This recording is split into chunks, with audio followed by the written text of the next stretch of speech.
Meus irmãos, a paz do Senhor, vamos agora ter um tempo de meditação, de estudo da palavra e vamos fazer a leitura desta carta à igreja de Sardo. Em algumas traduções, Sardes, é a mesma coisa.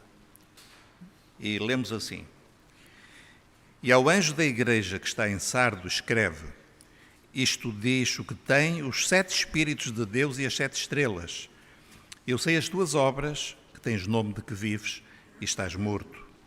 Sê vigilante e confirma aos restantes que estavam para morrer, porque não achei as tuas obras perfeitas diante de Deus. Lembra-te, pois, do que tens recebido e ouvido, e guarda-o e arrepende-te. E se não vigiares, virei sobre ti como um ladrão, e não saberás a que hora sobre ti virei. Mas também tens em Sardo algumas pessoas que não contaminaram os seus vestidos, e comigo andarão de branco, porquanto são dignas disso. O que vencer será vestido de vestes brancas, e de maneira nenhuma riscarei o seu nome do livro da vida. E confessarei o seu nome diante de meu Pai e diante dos seus anjos. Quem tem ouvidos, ouça o que o Espírito diz às igrejas. Amém. Os irmãos podem ficar sentados.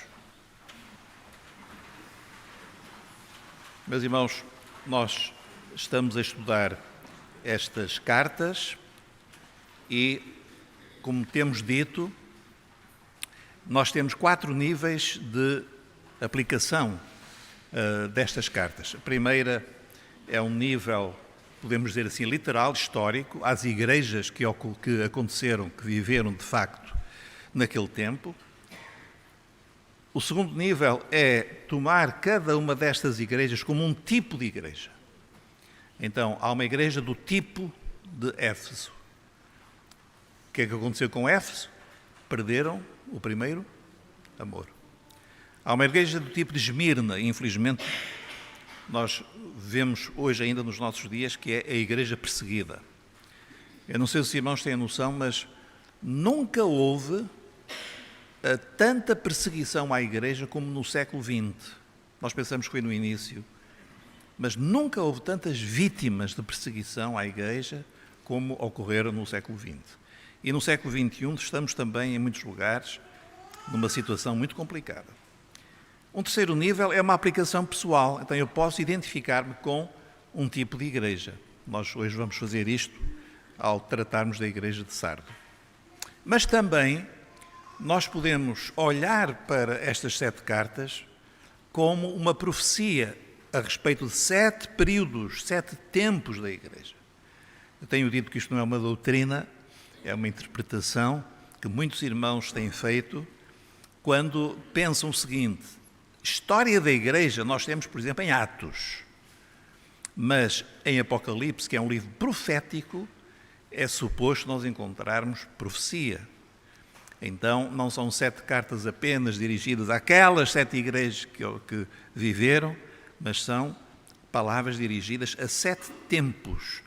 E então nós temos, a seguir, nós temos aqui uma perspectiva que eu já tenho mostrado aos irmãos e que estamos a desenvolver destes 7 períodos de igreja. Então, Éfeso corresponde ao período inicial da igreja, que é a igreja apostólica, o início da igreja.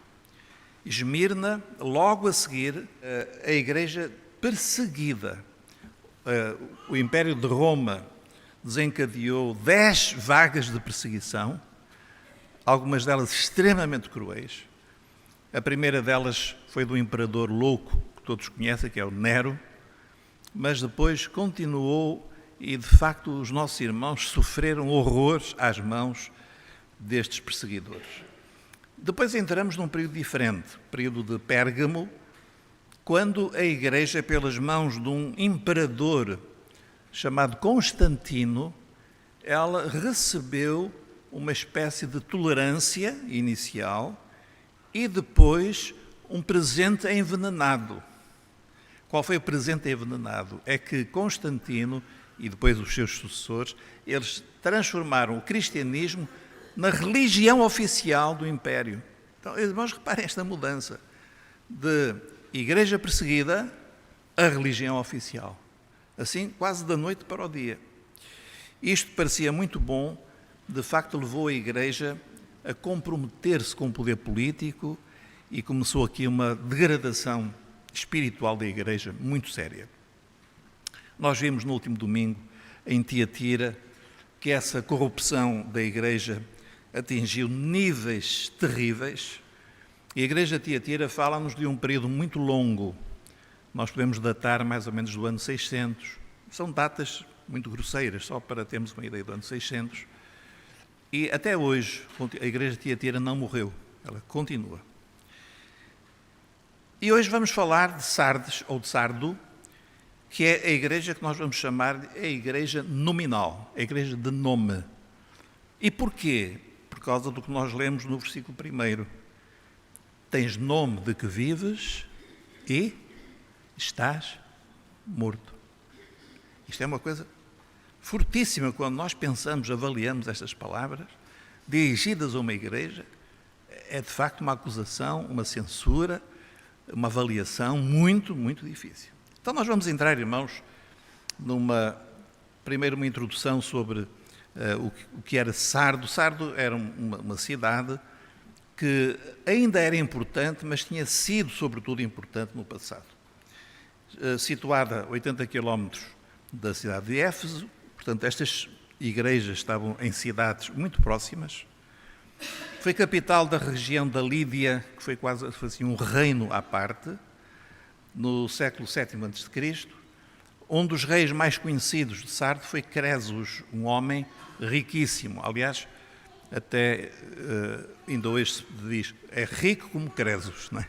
Cresos era um homem que descobriu ouro, a cidade de facto descobriu ouro e tornou-se muito rica por causa do ouro que ela possuiu. Era, portanto, uma cidade rica que tinha também uma implantação muito grande das religiões pagãs. E, em geral, cada cidade tinha o seu deus ou a sua deusa preferido. Aqui, neste caso, era a deusa Cibele, considerada a personificação da Mãe Terra. Então, quando ouvirem falar da Mãe Terra, já sabem que isto não é novo. É uma coisa que tem até uma encarnação nesta deusa da antiguidade. Havia também em Sardo uma grande comunidade judaica. Aliás, os judeus estavam muito espalhados por esta região da Ásia Menor, que é a atual Turquia. E havia grandes sinagogas. Sardo estava edificada sobre um penhasco rochoso. Isto é um pormenor interessante, porque ao ter esta configuração, uma cidade estabelecida sobre as rochas, havia um certo sentido, um certo sentimento de que ninguém conseguiria conquistar aquela cidade. Ela era inexpugnável e seria muito difícil os inimigos entrarem na cidade. Ora, o que aconteceu foi o contrário, é que a cidade foi invadida, não uma, mas várias vezes. E supõe-se que por falta de vigilância. Eu vou acrescentar aqui um pormenor, uma vigilância provocada pelo excesso de confiança. Então, aconteceu qualquer coisa aqui que levou esta cidade, aparentemente com ótimas condições de defesa, a ser conquistada várias vezes. Daí, então, nós entendemos a advertência de Jesus. Se não vigiares, e foi por causa de falta de vigilância que ela foi vencida, se não vigiares, virei sobre ti como ladrão, como os inimigos vieram repentinamente sobre a cidade e a conquistaram. Vamos, irmãos, então aqui identificar, em primeiro lugar, a descrição que nós encontramos de Jesus. Como todos sabem, cada carta começa com uma descrição, uma autodescrição de Jesus, que é tirada do capítulo 1. Então nós vemos assim, os irmãos mantêm a Bíblia aberta, em Apocalipse 3:1. E ao anjo da igreja que está em Sardes escreve, isto diz, e agora Jesus descreve-se a si mesmo, o que tem os 7 Espíritos de Deus e as 7 estrelas. Bom, já explicamos quando falamos do primeiro capítulo que 7 Espíritos quer dizer o seguinte, quer dizer a plenitude. 7 é um número que fala da plenitude, aquilo que é completo. A plenitude do Espírito Santo. E podemos associar isto a uma palavra do profeta Isaías, capítulo 11, o versículo 2, que fala destes 7 nomes, digamos assim, ou 7 manifestações do Espírito. Então, não são 7 Espíritos, é um único Espírito com 7 manifestações. Em seguida, nós lemos a censura que o Senhor faz à Igreja de Sardo. E há aqui uma coisa, irmãos, que eu queria anotar, que é muito importante. Todas as cartas, todas elas, têm no início uma palavra de, digamos, de elogio, uma palavra de reconhecimento de algo positivo. Até a igreja de Tiatira, que foi uma igreja que se censurou muito, mas até esta igreja, ela tem uma palavra de recomendação, de reconhecimento. A única igreja que não tem nada de positivo que o Senhor anota aqui é a igreja de Sardo. Se os irmãos lerem, não há nada. Se nós voltarmos, por exemplo, capítulo 2, o versículo 19, que é a igreja de Tiatira, que é, quanto a mim, a pior igreja até agora, e no versículo 19 nós lemos: eu conheço as tuas obras, a tua caridade, o teu amor, o teu serviço, a tua fé, a tua paciência. Mas quando se chega à igreja de Sardo, nada. Então, isto leva-nos a pensar que havia da parte do Senhor um grande desgosto com esta igreja.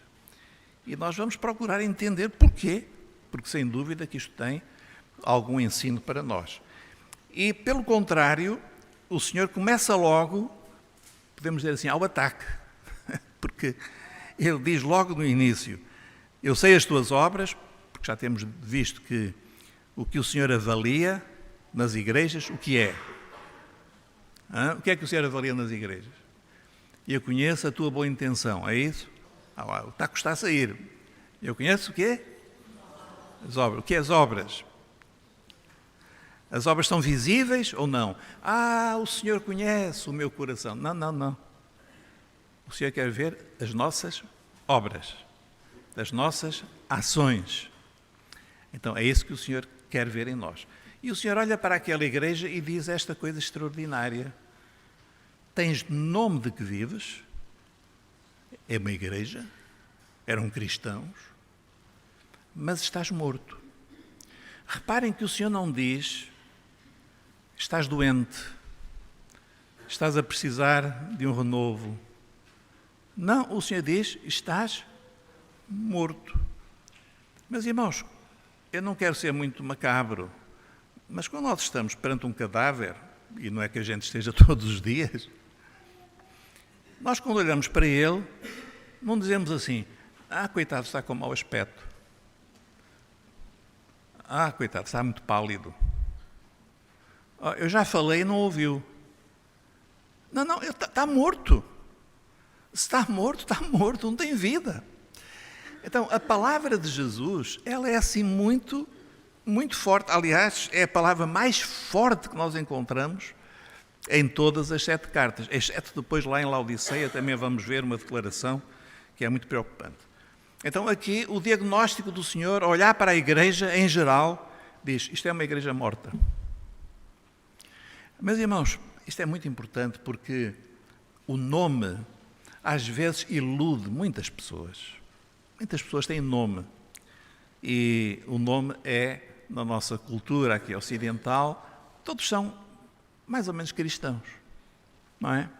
Até os ateus acabam por admirar o cristianismo, porque, afinal de contas, sempre foi muito útil, abriu hospitais, protegeu isto e aquilo. Então, até todos gostam de Cristo, todos são cristãos.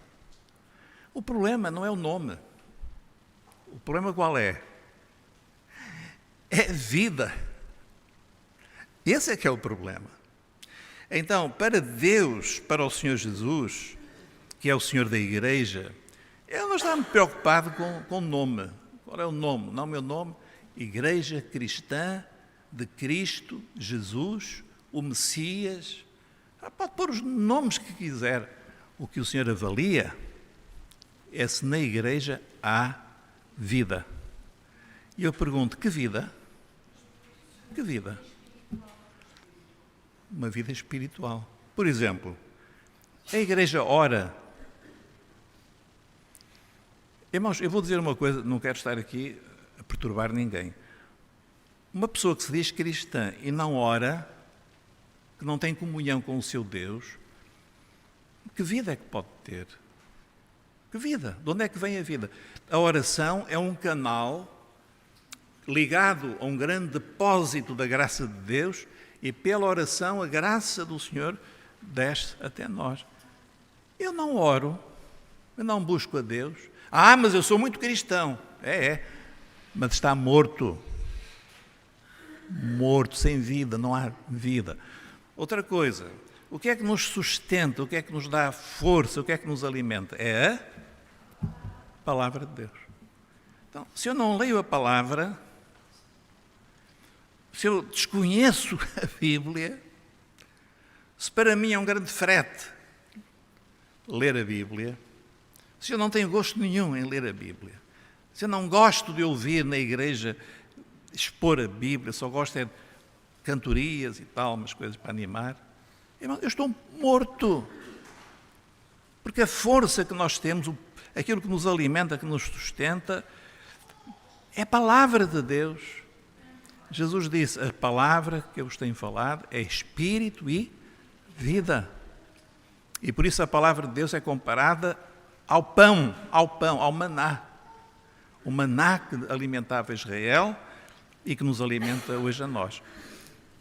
Uma igreja que não testemunha de Jesus, que tem vergonha de falar de Jesus, que se envergonha do seu Salvador, meus irmãos, é uma igreja morta. Uma igreja sem compromisso, daqueles que vão de vez em quando à igreja e que acham que por ir à igreja já estão salvos para sempre, é uma igreja morta. Vamos usar aqui uma palavra que é uma igreja nominal. O que é que quer dizer igreja nominal? É uma igreja que só tem nome. Tens nome de que vives, mas estás morto. Meus irmãos, que Deus nos livre disso. Que Deus nos livre. Porque nesse dia nós estamos muito mal, não é? Então, é um aviso muito sério que o Senhor nos dá. E já agora, é um aviso para você, para o irmão que está aqui. Será que eu estou vivo? Ou estou em mau estado? Ou mesmo morto? É uma pergunta. Então, a igreja de Sardo tem uma mensagem, esta carta, uma mensagem assim, muito direta a cada um de nós. Vamos continuar. A advertência de Jesus é esta: se não vigiares, virei sobre ti como um ladrão. Pergunta para os irmãos: virei quando?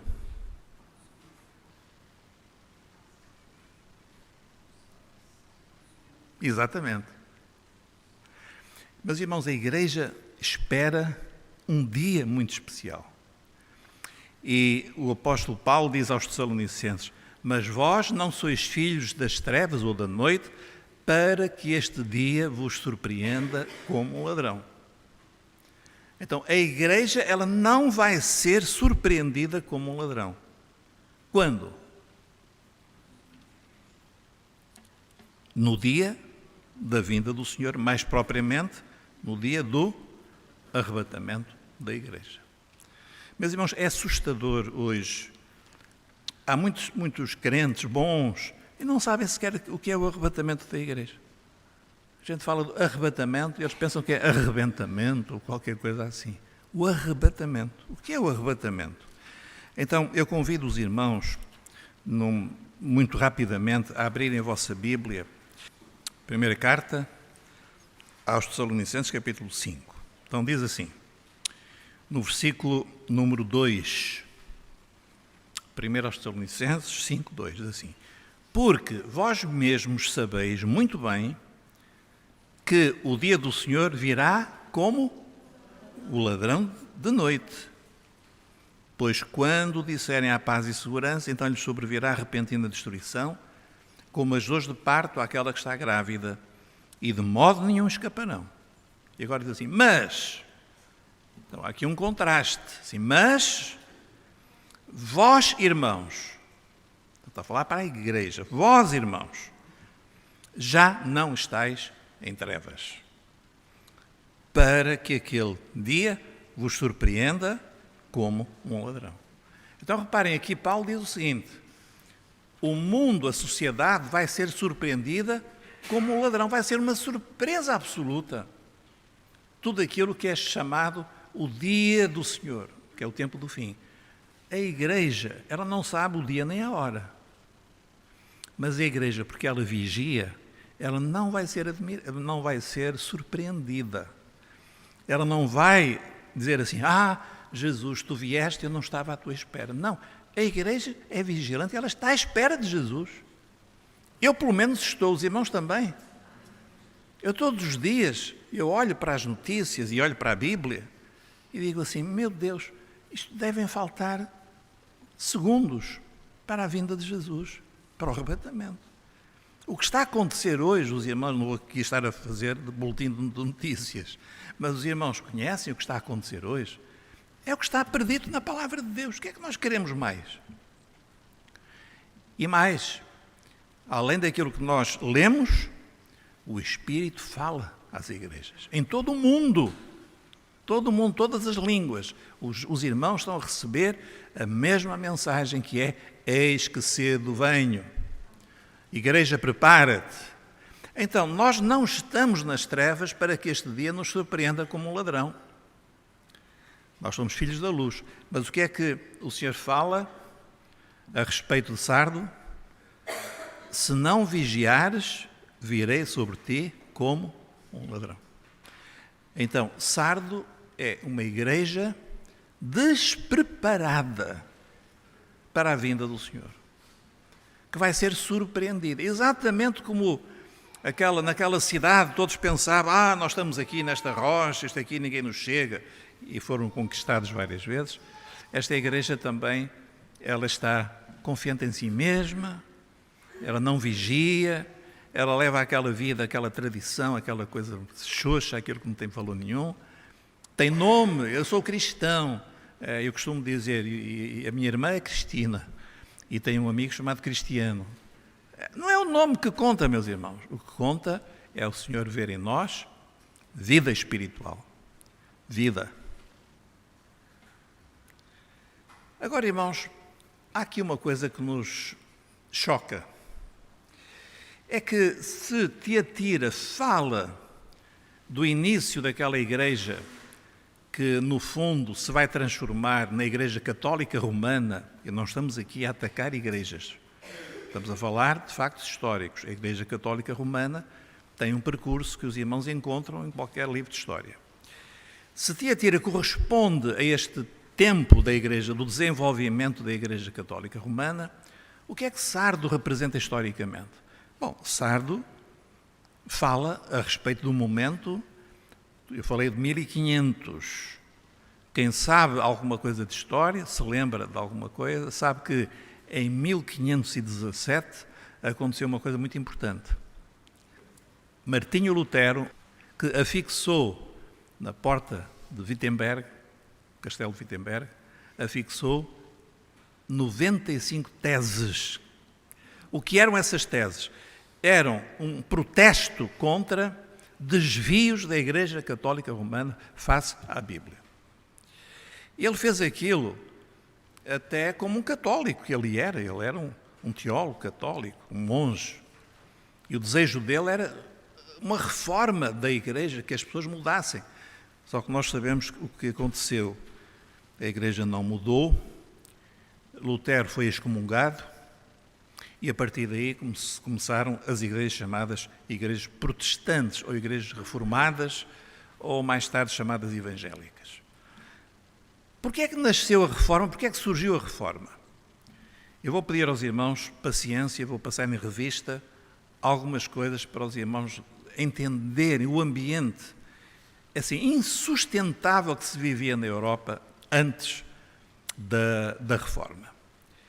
Se nós formos apenas ao século XIII, havia na Igreja uma clara degradação do clero, com ignorância. Eu podia agora comentar aqui cada uma destas coisas, mas não há tempo. ignorância, imoralidade, ganância de bens materiais. A Igreja possuía entre 1/3 a 1/5, preste atenção, de todas as terras da Europa. Imaginem, irmãos. E outra coisa, livres de impostos. Então, era uma coisa assim absurda, uma riqueza absurda. E havia um grande mal-estar entre a população e até revoltas que aconteceram dos pobres. Os papas foram houve uma série de papas, uma coisa que até custa acreditar. O Papa João XII subiu ao trono com 18 anos. Foi acusado de adultério, incesto e até de transformar o palácio papal numa casa de prostituição. Morreu, segundo relatos, ao ser espancado por um marido ciumento. Bonifácio VIII, político agressivo, acusado por seus inimigos de simonia. A simonia era a venda de cargos. Então é o seguinte, eu queria ser bispo, Deus me livre, não é? Eu queria ser bispo e fazia uma oferta. Olha, eu ofereço X para ser bispo. Então, estava à venda. E também de heresia. Alexandre VI. Então agora entramos aqui na triste linhagem dos Borgias. Pai de vários filhos, incluindo César Borgia e Lucrécia Borgia, envolvido em muitos escândalos, usou o papado para promover a sua família com métodos cruéis e corruptos, e ele está ligado muito ao ambiente de revolta que começou a surgir na Europa, uma indignação moral, e que, de facto, foi um fator que ajudou a desencadear a Reforma Protestante. O Papa Leão X, da família Medici, famoso pelo luxo, pelo uso de indulgências, já vou explicar o que são as indulgências, para financiar a Basílica de São Pedro. Se os irmãos forem ver a Basílica, é uma coisa extraordinária. Mas de onde é que veio o dinheiro? E certa vez disse, Deus dê-nos o papado, agora aproveitemo-lo. Isto já quer dizer muita coisa. E, finalmente, o Papa Júlio II, que ainda entrou já no século XVI, nas vésperas da Reforma, chamado Papa Guerreiro. Porquê? Porque ele era um militar.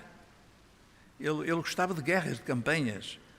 E ele, então, foi ele que iniciou a construção ou a reconstrução da Basílica de São Pedro, financiada pela venda de indulgências. Ora, o que são as indulgências? Que isto é muito importante, porque está ligado ao surgimento da Reforma. As indulgências eram certificados emitidos pela Igreja Católica que prometiam a remissão, portanto, o perdão, parcial ou total, dependendo, das penas temporais dos pecados já perdoados em confissão. No final da Idade Média, tornaram-se uma prática abusiva e tinham o objetivo, sobretudo, de financiar a construção da Basílica de São Pedro. Então, havia pregadores que iam pelas cidades, pelas aldeias. O mais conhecido e que influenciou muito Martinho Lutero, irritou profundamente Martinho Lutero e outros da sua geração, foi Tetzel. E Tetzel, ele tinha uma frase que dizia assim, assim que a moeda tilinta no cofre, uma alma salta do purgatório. Irmãos, isto claro que causou muito mal-estar. Havia entre muitos católicos, não concordavam com isto, mas não havia grande coragem nem força para fazer alguma coisa. E então surgiu, de facto, Lutero e outros que vão restabelecer certas doutrinas fundamentais na Igreja. O propósito inicial destes homens, de que eu vou falar muito brevemente, não era abrir outra igreja, era reformar a Igreja Católica. Só que a Igreja Católica tratou-os, matou-os, perseguiu-os e então deu origem depois a novas igrejas. Então, quais foram as grandes doutrinas? Bem, em latim, sola scriptura, só a palavra, só a Escritura. Sola fide, só pela fé. Somos salvos pela fé. Sola gratia, só pela graça, não é merecimento nosso. Solos Christus, só por Cristo é que somos salvos. Sola glória, tudo para a glória de Deus. Então nós temos, já antes, no século XIV, os chamados pré-reformadores, como John Wycliffe e Jan Hus, checo. Ele deu origem a um grande grupo chamado os Hussitas, que eram irmãos nossos, que tinham a mesma fé que nós temos, liam a Bíblia, oravam a Deus, e foram dizimados por exércitos que vieram contra eles, entre muitos outros. Então, irmãos, Sardo, aqui temos já no século XVI Martinho Lutero, Lutero defendendo-se perante as autoridades católicas e dizendo uma frase muito importante, que é: se me provarem que o que eu estou a dizer é contra a Bíblia, eu retrato-me imediatamente, eu digo que estou errado. Mas, se estiver aqui, eu mantenho-me firme ao que está aqui. E foi um homem de grande coragem, que provavelmente pensava que ia morrer rapidamente. Mas houve vários episódios, um deles é que, ao sair desta conferência, ele foi raptado por um príncipe alemão. E ele desapareceu durante uns tempos, e muitos pensaram que ele tinha sido morto. Mas o príncipe alemão raptou para a sua segurança. E então abrigou no seu castelo, e foi ali, durante este tempo de rapto, que Lutero traduziu a Bíblia para a língua alemã. Isto foi um feito assim extraordinário. Entretanto, a imprensa estava a desenvolver-se, a Bíblia começou a ser impressa, já na Inglaterra também tinha sido, e começaram a surgir traduções da Bíblia. Irmãos, pensem nisto. O povo não tinha acesso à Bíblia. As pessoas não tinham nenhuma Bíblia. Havia alguns da Igreja Católica, alguns mais estudiosos, que tinham acesso a uma Bíblia. Em que língua? Em latim. Então ninguém conhecia a Bíblia. E de repente começam homens a traduzir a Bíblia e a imprimir a Bíblia e a distribuir a Bíblia. Oh, meus irmãos, quando o povo começa a ter acesso à palavra de Deus, sem conversa fiada a explicar, sem grandes teorias, mas quando começa a ler e a entender, irmãos, isso é uma revolução. E foi o que aconteceu mais tarde, só mais tarde. Porque, entretanto, esta Igreja da Reforma, ela enfrentou vários problemas e daí que ela se tenha transformado na Igreja de Sardo. Quais foram os problemas? 2 problemas principais. O primeiro é que eles restauraram uma doutrina correta, vamos chamar-lhe uma ortodoxia, mas não tinha vida. E o problema é este. Nós podemos ter uma doutrina perfeita, se não houver experiência com Deus, obediência, trabalho, fé, não há vida. O segundo problema é que estas igrejas pós-reforma, elas continuaram muitos dos erros da Igreja Católica. Um deles foi a associação da Igreja com o Estado. Então, cada Estado tinha a sua religião. A pessoa cruzava uma fronteira e, se era outro Estado, já podia ter outra religião. Ora, de facto, nós não podemos associar Igreja a Estado. Tem que haver uma autonomia. Outra coisa foi continuaram a batizar crianças, bebés. A transubstanciação, que eu já falei rapidamente, transformou-se em consubstanciação. Quer dizer, não houve uma libertação total daquele misticismo da ceia. Milenismo, um dia falarei, e desprezo pelos judeus. Irmãos, não era só desprezo. Houve mesmo movimentos de incitação de ódio aos judeus. Lutero teve alguns escritos muito infelizes contra os judeus. Então, Sardo, o que é? É um resumo, uma imagem do que nós podemos chamar igrejas nominais, tradicionais, formalistas, que têm na porta escrito igreja, mas que lá dentro não tem vida. Infelizmente só tem morte. E eu vou dizer uma coisa, irmãos, com muita tristeza. Quando nós viajamos um pouco pela Europa, nós encontramos igrejas evangélicas, igrejas protestantes, muito antigas, século XVII, século XVIII, por aí, construções fantásticas. Olha, aqui esteve o grande reformador, tal. Mas quando a gente entra, Jesus não está lá. Compreende, irmãos? Não está lá. Tens nome de que vives, mas estás morto. Mas há uma promessa, irmãos, apesar de tudo, no versículo 4, diz assim, mas também tens em Sardo algumas pessoas. Por isso, alguns também dizem que Sardo fala de um remanescentezinho fiel. Algumas pessoas que não contaminaram os seus vestidos. E comigo andarão de branco. Há sempre um remanescente fiel. Há sempre alguém que ora, alguém que busca. E o Senhor diz assim, tens em Sardo algumas pessoas que não contaminaram os seus vestidos. E diz assim, e por isso, comigo andarão de branco. São as vestes da salvação.